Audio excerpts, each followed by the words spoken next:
Hello दोस्तों, welcome welcome to learner IAS together success. जैसे कि हम लोग कुछ 3 चैप्टर पढ़ चुके हैं। आज फोर्थ चैप्टर थे जो कि है जोग्राफिकल सेटिंग। ठीक है, जोग्राफिकल सेटिंग ऑफ इंडिया। ठीक है, इसको हम लोग देखेंगे। चलिए, एंशिएंट हिस्ट्री 11 क्लास की हम लोग बात कर रहे थे, जिसके हम 3 चैप्टर पढ़ चुके हैं। आज फोर्थ चैप्टर है जोग्राफिकल सेटिंग। ठीक है, जियोग्राफिकल सेटिंग में हम लोग जनरली देखेंगे इंडिया का जो हमारा उसका जो पोजीशन है, सिचुएटेड पोस्चर है, जोग्राफिकली बहुत इम्पोर्टेंट है। हम लोग इंडिया की हिस्ट्री को तब तक नहीं समझ सकते जब तक हम लोग इसको जोग्राफिकल सिचुएशन ना समझे। ठीक है, इंडियन सब continent is a large area. ठीक है, एज यूरोप, यूरोप जितना बड़ा है, अगर रशिया को हम निकाल दें, ठीक है, तो जितना बड़ा है इंडियन सब कॉन्टिनेंट भी उतना ही बड़ा है। ठीक है, तो यहाँ पे जो एरिया है वो कुछ इस तरह है, 42,02,500 स्क्वायर किलोमीटर का है। इसका इंडियन सब कॉन्टिनेंट में 5 देश आते हैं: इंडिया, बांग्लादेश, नेपाल, भूटान और पाकिस्तान। ठीक है, इंडिया हैज़ रेयरली, इसकी जो पॉपुलेशन है ये पुराना है, अभी तो बहुत ज़्यादा हो चुका है। ठीक है, और यूटीज़ भी अब साथ नहीं रही। ठीक है, तो आपको तो पता ही है, अब जम्मू कश्मीर भी ऐड हो चुका है। दो करके दो न्यू यूटीज़ ऐड हुए हैं, तो इस हिसाब से हमारा 9 हो चुका है, जम्मू कश्मीर और लद्दाख। ठीक है, ये आर्टिकल 370 जो उठ गया, उस हिसाब से आप इसको देखिएगा। ठीक है, तो इसको हम भी पढ़ेंगे जब पॉलिटी की बात करेंगे तब। ठीक है, तो Indian subcontinent is a well defined geographical unit mostly situated in the tropical zone. ठीक है, monsoon plays important role in history of India. ठीक है, मानसून कैसे इंपॉर्टेंट रोल प्ले करता है हिस्ट्री में? देखिए, जब कोई चीज़ मानसून एरिया में आता है, वहाँ का कल्टीवेशन, वहाँ का कल्चर, वहाँ का सब कुछ जो है वो डिफाइन करता है। ठीक है, इसलिए जो है उसका मानसून हमारे हिस्ट्री में बहुत बड़ा रोल प्ले करता है, उनकी सेटलमेंट में प्ले करता है, इसलिए मानसून बहुत ज़्यादा ज़रूरी है। साउथ वेस्ट मानसून जो कि जून और अक्टूबर में आता है, between June and October, it brings rain in varying degree to the major part of the country. In ancient time irrigation was not an important factor. Rain played the crucial role in the agriculture. देखिए, ancient history में लोग इतना ज़्यादा irrigation पर depend नहीं करते थे, उनको रेन पे, ठीक है, बारिश पे सबसे ज़्यादा डिपेंड करते थे, जो कि मानसून पे। अगर वो अच्छा हुआ, आजकल भी, ठीक है, अभी भी हम उसको खरीफ क्रॉप कहते हैं, जब बहुत ज़्यादा जिसमें हम लोग रेन पे डिपेंडेंट है होते हैं, उसको हम खरीफ क्रॉप कहते हैं। ठीक है, आपको ये पता ही होगा। और आगे बहुत इसके बारे में बहुत डिटेल में हम लोग पढ़ेंगे ज्योग्राफी में।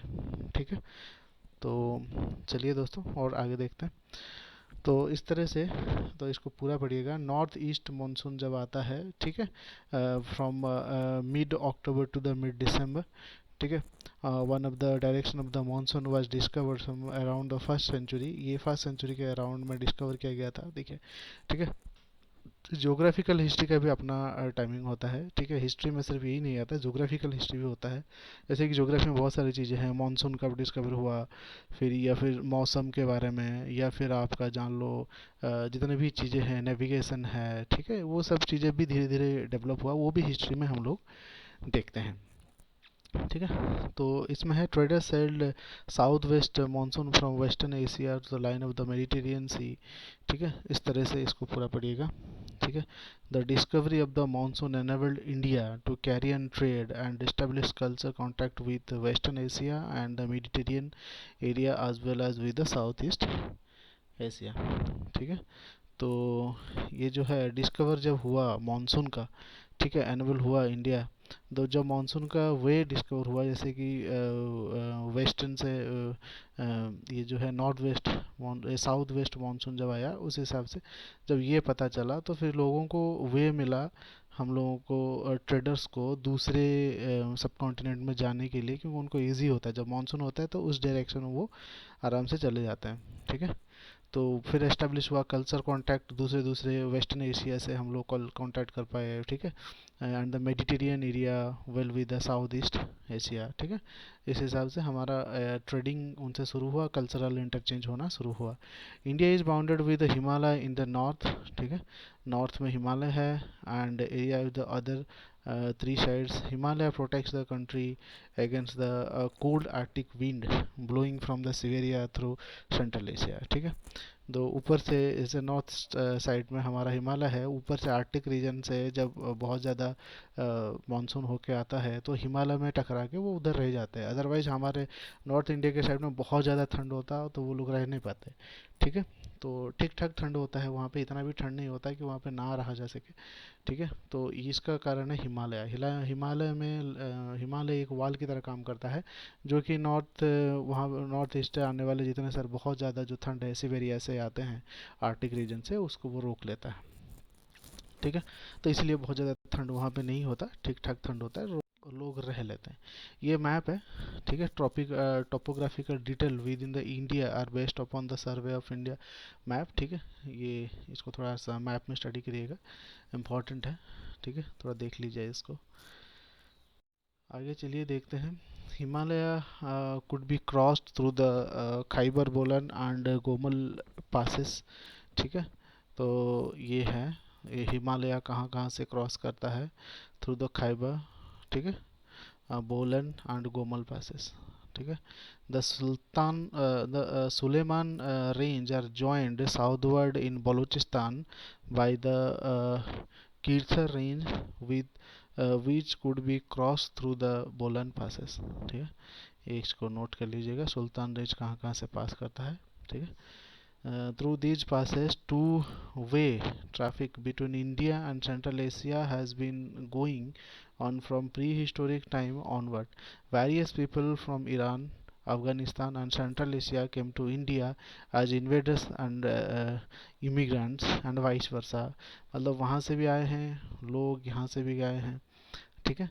Even the Hindu Kush the western world extension of the Himalaya system, ठीक है।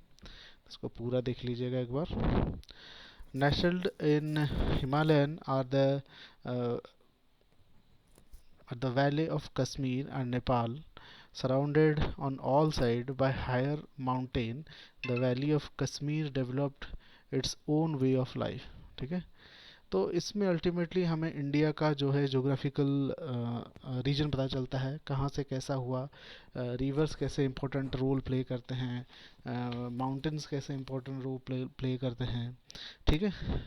इस तरह से ये जो है वो इम्पोर्टेंट है। इकोनॉमिक एंड कल्चरल इंटरेक्शन, ठीक है। In economy and cultural interaction between the plain and valley was continuous. The Pamir plateau did not prevent it from the becoming the transit center of the Buddhism. Buddhist बहुत सारे देश से आते थे यहाँ पे, इकोनॉमिकल और कल्चरल इंटरेक्शन होता था, ठीक है। तो इस हिसाब से कंटिन्यू करता है हमारा। और यहाँ पे भी है रिवर्स इन दिस एरिया, ठीक है। रिवर्स जो है वो लाइफ लाइन होती है, और also these are the connecting path for other subcontinents, other states, ठीक है। तो रिवर सबसे उस समय तो एंशंट टाइम में रिवर ही सबसे बड़ा वे था हम लोगों को एक दूसरे से मिलने का या फिर कल्चरल एक्सचेंज का, ठीक है। ये थोड़ा सा देख लीजिएगा।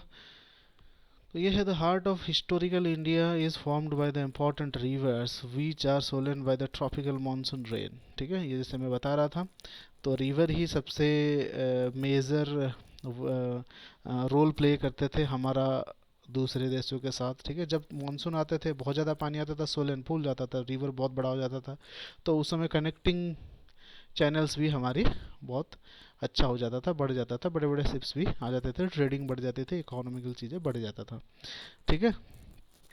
The consist of plain of the Indus system, the Indo Gangetic divide, the Gangetic basin and the Brahmaputra basin, ठीक है। तो इस तरह से ये जो प्लेन है हमारा इंडो गैंगेटिक प्लेन, वो डिवाइड करता है गंगा और ब्रह्मपुत्रा बेसिन को, ठीक है। तो इसको देख लीजिएगा कितना वो कितना बड़ा एरिया है, उसमें डिटेल्स में दिया हुआ है। इसको भी देखना है। ये मैप है। एनुअल रेनफॉल कहाँ कहाँ सबसे ज़्यादा होता है, जैसे कि ये एरिया है, यहाँ पे 100 to 200 सेंटीमीटर होता है। तो फिर ये है यहाँ पे 60 to 100 में होता है। ठीक है, ये जो है 20 to 60 में होता है। ये सब ये है 20 to 60 होता है, बहुत सबसे कम होता है। और जो ये रीजन है यहाँ पे राजस्थान का एरिया है यहाँ पे, ठीक है, ये तो पाकिस्तान है। तो यहाँ एरिया जो है ये वाला, यहाँ पे लेस देन 20 होता है, बहुत कम होता है। ठीक है, अगर बहुत ज़्यादा कम यहाँ पे होगा तो ऑब्वियसली यहाँ पे जो है कम हिस्ट्री होगा हमारे पास, इतना बहुत ज़्यादा लोग यहाँ सेटल नहीं होंगे। बहुत ज़्यादा रेन वहाँ पे हुआ होगा तो वहाँ पर कल्चर अलग हुआ होगा, ठीक ठाक होता है तो वहाँ पे एग्रीकल्चर अच्छा होता है, इकोनॉमिक डेवलपमेंट अच्छा होता है, सोशलाइजेशन अच्छा होता है, ये हमें हिस्ट्री में वहाँ से पता चलता है। ठीक है, तो इस तरह से ये हमारा इम्पोर्टेंट रोल प्ले करता है। ठीक है, तो ये है ये जो है घाट्स और the steps. The ghat are not very high and have several opening cause by the eastward flow of the river into the Bay of Bengal. Ghats क्या होता है? घाट होता है, देखिए दो तरह का होता है। एक होता है जहाँ पे लोग कारोबार करते हैं, उसको भी घाट कहा जाता है। ठीक है, और स्टेप्स का वहाँ पे लोग अपना सारा काम, जैसे नाव वहाँ पे लगता है, लोग लोग अपना काम करते हैं। ठीक है, ये बहुत ज़्यादा ऊंचा नहीं होता, ठीक ठाक रेंज में होता है, लोग आने जाना करते हैं। ठीक है, और कई बार ऐसा यहाँ पे है तो ओपनिंग होता है, यहाँ कहा गया है not so high, have several opening caused by the eastward flow to river to Bay of Bengal. जहाँ से नदी सागर में मिलता है उसको घाट कहा गया है। Thus communication between the eastern coast of the on the one hand and the other part of the Andhra and Tamil Nadu on the other was not difficult in ancient time. ठीक है, तो नदी के द्वारा ही इंटर स्टेट कनेक्शन होता था। ठीक है, तो यहाँ पे है cities Arikamedu, modern name Mahabalipuram and Kaveripattinam were situated on the Coromandel coast. ठीक है, ये सारे चीज़ें हैं यहाँ पे दिया गया है, कौन सा किंगडम कौन सा स्टेट किस नदी के किनारे है, क्या है, कहाँ कहाँ डिवाइड हुआ है, सब इसमें डिटेल में दिया है। इसको थोड़ा अच्छे से पढ़ लीजिएगा। ठीक है दोस्तों, पूरा पढ़ने जाऊंगा बहुत टाइम लग जाता है, तो इसको थोड़ा अच्छे से आप देख लीजिएगा। ठीक है, और इससे हम लोग इसका जो क्वेश्चन है उसको हम डिस्कस करेंगे, और इसका जो एक्सरसाइज क्वेश्चन है इसको हम पोस्ट किया करेंगे। ठीक है, अब से फर्स्ट सेकंड थर्ड का मैं कल कर दूंगा। अभी तक कोई वीडियो नहीं आया था क्योंकि थोड़ा इंटरनेट का इशू था। अभी वो प्रॉब्लम नहीं है, सॉल्व हो चुका है, तो अभी बराबर से आएगा। ठीक है, the east past mostly covered by the Vindhya and is tropical important of the Gupta time in the fourth. ये सारे जो है ना वो हिस्ट्री दिए रखा है, दूसरे अलग अलग डायनेस्टी के कहाँ कहाँ कौन कौन कैसा डेवलप किया, कैसे की, ठीक है, क्या सिचुएशंस थे, कौन सी नदी थी, कौन सा माउंटेन था वहाँ पे। तो इसको थोड़ा देखिएगा, अच्छे से पढ़ लीजिएगा। ठीक है, इसका जब क्वेश्चन डिस्कस करेंगे तो उस समय भी हम उसका पूरा एक बार देखेंगे। आगे चल के तो सब डिटेल में पढ़ना ही है। ठीक है, तो दोस्तों ये है copper widely distributed in the country, richest copper mine are founded in the Chota Nagpur plateau, particularly in the district of the Singhbhum. ठीक है, ये इम्पोर्टेंट है, ये थोड़ा देखिएगा जब भी आप पढ़े ना, तो इस तरह की चीज़ें थोड़ा सा नोट कर लीजिए, कर लिया करिए, क्योंकि ये बहुत इंपॉर्टेंट है। ठीक है, और उम्मीद करता हूँ आप लोग पढ़ेंगे, जो भी इम्पोर्टेंट पॉइंट आएगा आप लोग भी मुझे शेयर करेंगे। ठीक है, हो सकता है मैं कुछ छोड़ दूँ, इसीलिए हमने ये स्टडी ग्रुप बनाया है ताकि सब लोग मिलकर मेहनत करें और एक दूसरे की हेल्प कर सकें। ठीक है, copper belt is about 130 kilometre long and shows many sign of ancient working. ठीक है, अभी जो एक्सकर्वेशन में पता चलता है हिस्ट्री, तो वो ज्योग्राफी उसमें एक इम्पॉर्टेंट वाइटल रोल प्ले करता है। देखिए, नेचर के हिसाब से वहाँ पे खनिज पदार्थ भी होने लगते हैं बहुत ज़्यादा। अगर वहाँ पे रेनी जगह है, बहुत ज़्यादा फॉरेस्ट है, तो इन फ्यूचर वहाँ पे कोल बहुत ज़्यादा मिलेगा। ठीक है, ये तो नेचुरल सी बात है। इस हिसाब से हमें अगर ज्योग्राफी पता हो उस एरिया का, तो हम एक ब्रॉड आइडिया लगा सकते हैं कि हाँ यहाँ पे इस तरह से चीज़ें डेवलप हुई होगी। ठीक है, चलिए आगे बढ़ते हैं। तो ये हो गया कॉपर, ये याद रखिएगा पूरे देश में कॉपर मिलता है, बट सबसे ज़्यादा छोटा नागपुर में मिलता है। ठीक है, सिंहभूम करके एक डिस्ट्रिक्ट है, वहाँ पे सबसे ज़्यादा मिलता है। ठीक है, तो Gujarat and the Ganga Yamuna doab numerous copper belt have been found Khetri zone and they seems to belong to the period of antiquity circa 1000 BC since copper was the first metal to be use. ठीक है, यहाँ पे एक बहुत अच्छा point दिया है। हालांकि हमने पहले पढ़ा था, क्योंकि सबसे ज़्यादा कॉपर सबसे पहले यूज़ हुआ था, उससे पहले कुछ था नहीं, पहले हमने देखा। ठीक है, बट यहाँ पे भी ये लिखा है, इसको याद रखिएगा, which metal used first in ancient history, that is copper. ठीक है, Hindus and copper utensils are used in religious rituals, अभी भी किया जाता है, कॉपर को सबसे अच्छा माना जाता है। ठीक है, तो यहाँ पे है Rajasthan, south Madhya Pradesh and Bihar, but deposit have been almost used off. ठीक है, since bronze is made by mixing of the tin with, ये बहुत बार पूछा गया है। स्टेट पीसीएस ओपीएससी है, उड़ीसा पब्लिक सर्विस कमीशन में ये एक क्वेश्चन आया हुआ है। ये इम्पोर्टेंट पॉइंट है, इसको नोट भी करिएगा। How bronze are made, the mixture of dash dash, दो मटेरियल का नाम दिया होगा, टीन और कॉपर। ये दो तीन बार पूछा गया है ओपीएससी में। ठीक है, bronze object pre historical made, Harappan possibly procure some from the Rajasthan. ठीक है, तो हड़प्पन उसी जगह पे तो डेवलप हुआ था। ठीक है, तो राजस्थान के पास ही है, अफगानिस्तान ये सब से, वहाँ से उन्होंने पूरा यूज़ कर लिया है। ठीक है, Harappa people used bronze tools, they are number compared with. ठीक है, तो इस तरह से ये पूरा दे रखा है। ठीक है, इसको पूरा देख लीजिएगा, कहाँ कहाँ कौन क्या मिलता है, उसमें लिखा गया है डिटेल में। कॉपर आयरन और गोल्ड डिपॉजिट इन इंडिया, ये इंपॉर्टेंट एक मैप है। अब देखिएगा कहाँ पे कौन सा मटेरियल मिलता है, इसको एक बार प्रैक्टिस कर लीजिएगा, हम भी करेंगे, आप भी कर लीजिएगा। ठीक है, कौन से जगह पे कौन सा मटेरियल है, आयरन और है सबसे ज़्यादा मिलता है, वो देख लीजिएगा। Andhra Pradesh put the resource in the lead. ठीक है, तो उसी मैप से पता चल जाएगा कौन से कहाँ मिलता है, इतना सब कुछ एक बार रीडिंग ले लीजिएगा। बट इतना, gold found in the Kolar gold field Karnataka, ये तो आजकल बहुत फेमस है, केजीएफ फिल्म जो है, कोल्लार गोल्ड फील्ड। ठीक है, सबसे ज़्यादा वहाँ पे सबसे पहले और सबसे ज़्यादा वही मिलता है, फाउंड इन के कर्नाटक में मिलता था। ठीक है, कन्नड़। ठीक है, तो एज 800 BC में ये निकाला गया था। तो इस तरह से इसको भी थोड़ा देख लीजिएगा। तो Kolar is considered to be the earliest capital of the Gangas of south Karnataka. ठीक है, तो ये इम्पोर्टेंट है, देख लीजिएगा। अच्छा, अब ये क्वेश्चंस है, इन सबको लिखना है, हम मैं भी लिखूंगा, आप सब लिखिए और लिख के शेयर करा करिए। ठीक है, अभी तक किसी ने शेयर तो किया नहीं है, तो कुछ लोग शेयर करना शुरू कर दे तो फिर मैं भी शेयर करूँ। ठीक है, अगर सपोज़ आप शेयर नहीं कर पा रहे हैं, देखिए टेलीग्राम पे आप शेयर नहीं कर सकते, आप एक काम करिए, आप मुझे मेल कर दीजिए, मैंने नीचे मेल भी दे रखा है, या फिर आप कमेंट बॉक्स में भी दे सकते हैं, वहाँ से मैं लेके शेयर कर दूँगा। और क्योंकि इस पे सर हर लोग शेयर नहीं कर सकते, इसलिए मैं सोच रहा हूँ एक ग्रुप बनाऊँ जिसमें व्हाट्सएप पे, तो उस पर सब लोग शेयर कर सकते हैं। ठीक है, एक दोस्त ने कहा था कि आप मुझे एडमिन बना दीजिए उसमें टेलीग्राम पे, तो मैं क्विज शेयर करूँगा।